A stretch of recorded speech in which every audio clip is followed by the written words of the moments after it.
to give you one of my famous free anatomy lessons. Because yeah, that's what we do here. We've been doing this series for a while now, and we've gone through some work in the lungs, some work in the larynx, and now it's time to move on to the vocal tract. Today we're doing the big picture overview. My friends, this is your vocal tract. It goes from the glottis, or that space where your vocal folds close to phonate, all the way to your lips. Its primary responsibility is a part of the digestion process, so getting food into your system. But in regards to sound making, it's responsible for taking that buzzy quality that's happening around the vocal fold level and turning it into a million different colors, sounds, vowels, consonants, qualities, things you might refer to as timbre, all of that stuff. Without a vocal tract, the sound that's happening at the vocal fold level would sound a lot like a duck call. If you lay your head back and open up your vocal tract as much as you can, so open your mouth a ton, you might kind of hear this duck-like quality.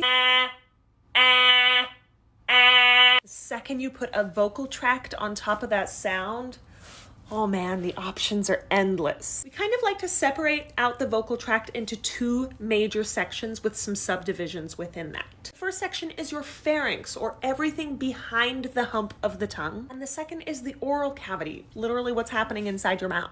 There are three subdivisions of the pharynx that we like to talk about. The laryngopharynx, which is there in blue, the oropharynx, which is there in green, and the nasopharynx, which is there in yellow. It becomes pretty easy to remember these subdivisions if you know that the laryngopharynx is referring to the space around the larynx, the oropharynx is referring to the space behind the oral cavity, and the nasopharynx is referring to the space behind the nasal cavity. The reason we divide these is because there are some really unique things that happen at each of these different parts in the vocal tract. But I promise we will get to those later. For now, it might be helpful to know that the pharynx side of things is responsible for adding room, warmth, depth, richness, resonance to the sound. And the oral cavity is responsible for clarity. So your vowels, your consonants, the ability for us to understand what you're saying. One of the big important things for voice teachers to remember is that these two areas have kind of an inverse relationship in regards to space. Most often, if the oral cavity is small, the pharynx is big.